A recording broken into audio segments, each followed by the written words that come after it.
Hi mga kanegosyo! Andito na naman ang inyong kanegosyo, nagtitinda. Eto nga, magbibigay-bigay muna ako sa mga customers habang nandito ako sa aming tindahan. Kasi mamaya sa loob na ako naka-assign para maglinis ang loob ng bahay. Ito na nga ang aking lilinisan mga kanegosyo. Sobrang dumi na ng loob ng aming bahay. Uh-oh. Nagumpisa na nga ako maghugas ng mga plato. Pagkatapos, nagpalit na rin ako ng bedsheet ng aming foam. Habang nagpapalit nga ako, itong aking baby, nangungulit sa akin. Ganyan lagi ang kanyang ginagawa pag nilinisan ko ang aming higaan. Tapos ko nga magpalit ng bedsheet, pinakain ko nga muna yung baby ko kasi anong oras na. Mamaya ko na nga itutuloy ang paglilinis ko pagkatapos ko na siyang pakainin. Ito nga, tinuloy ko na ang paglilinis ng aming bahay. Medyo madali lang naman linisan to. Kasi maliit lang naman yung bahay namin, studio type siya. Nagluto nga muna ako ng ulam namin. Ayan nga, nagpatimpla rin yung partner ko ng kape. Masarap talagang i-partner ang kape pag ganito ang ulam. Kumain na nga kami mga kanegosyo. Kumakain nga kami ng panghapunan. Pero ang ulam namin parang pang-almusal. Wala kasi kaming maisip na ulam. Kayo ba mga kanegosyo, nahihirapan din ba kayo mag-isip ng ulam? Pagkatapos nga namin kumain, tinuloy ko na nga ang paglilinis uli.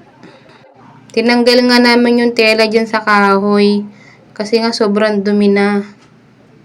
Inayos namin mag-partner.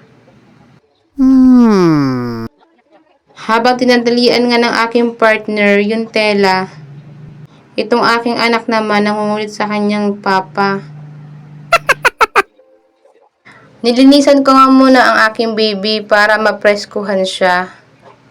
Kasi maya-maya matutulog na yan. Ayaw nga niya dyan magpasuot ng pajama kaya hindi ko na pinilit. Ayan nga mga kanegosyo, nagwalis naman ako. Kahit nasa bahay lang tayo, nakakapagod din no? Kasi yung iba, porkit nasa loob ka ng bahay, akala nila wala ka nang ginagawa. What? Hindi nila alam, mas maraming gawa sa loob ng bahay. Nagtanggal din nga ako ng mga damit namin, yung mga sampay namin dito sa bintana. Dito nga lang ako nakakapagsampay ng damit at sa loob namin ng CR. Wala kasi kaming ibang masasampayan. Pagkatapos nga niyan, nagtiklop na ako ng mga damit namin.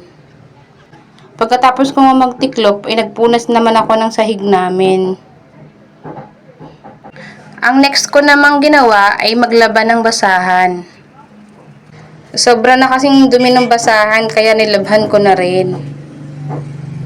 Sasamantalahin ko na ang pagiging masipag ko ngayong araw. Eto naman, nag-init ako ng tubig para sa tsupo ng aking baby. Pinapainitan ko nga to pagkatapos kong hugasan para mamatay ang bakterya. Kasi nga minsan hindi maiwasang napapanisan ng gatas ang kanyang tsupon. Nag-init nga uli ako ng tubig para meron pang timpla ng gatas niya. Ito na nga mga kanegosyo. Tapos na ako maglinis ng loob ng aming bahay. Kung nagustuhan nyo ang aming video, paki-like and share. And paki-follow na rin po ang aming page. Thank you!